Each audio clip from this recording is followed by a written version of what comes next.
Hi, it's Dave here from Dave's Movies. I want to do a best to worst of the Pierce Brosnan James Bond films. I've done the Daniel Craig's from best to worst or worst to best, so I'm going to do the same with Pierce Brosnan. So without further ado, let's crack on. Okay, so he's only made four James Bond films. Um, the At number five, at number four, it has to be Die Another Day. They use too much CGI in it.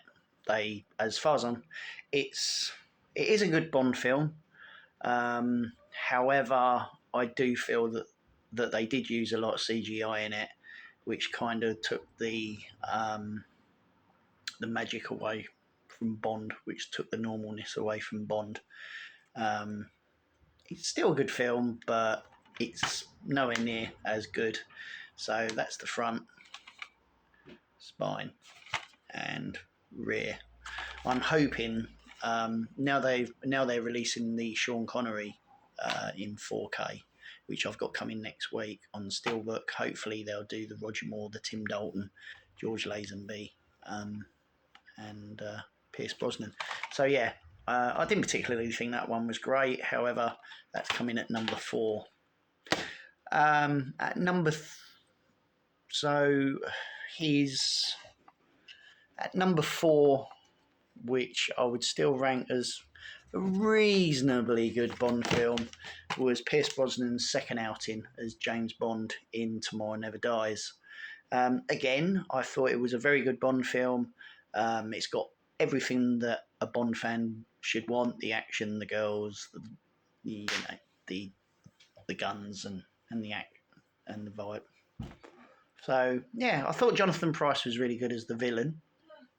It had a really good. I didn't particularly like Terry Hatcher in it. I thought she wasn't Bond girly material, a Bond girly material. But yeah, it was a very good film. It was a good film. It had its moments of excitement and action, but again, I didn't particularly think that was a great Pierce Brosnan. Coming in, then we go back to 1999, which would have been Desmond Llewellyn's last Bond film, The World Is Not Enough. I enjoyed this one. Again, it's got Robert Carlyle in it, it's got Robbie Coltrane, and it's also got John Cleese as R. So that was kind of his introduction to Q, as he was his assistant. And this was unfortunately Desmond Llewellyn's final Bond film. So the film is actually dedicated to him at the end, when the end credits roll. Sophie Marceau's in it. It's got some brilliant action pieces, and the pre-title sequence is really good. But my all-time favourite Pierce Brosnan film as Bond has got to be GoldenEye. I think it was a License to Kill was 1989. This one was 1995, I believe. So there was a 6-year gap. There was a lot of people saying, "Oh, well, is there a place for Bond anymore?"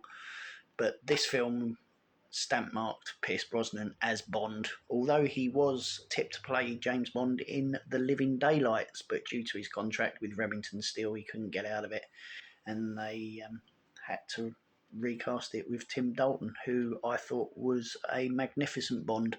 Sean Bean's in this one. So I really enjoyed GoldenEye.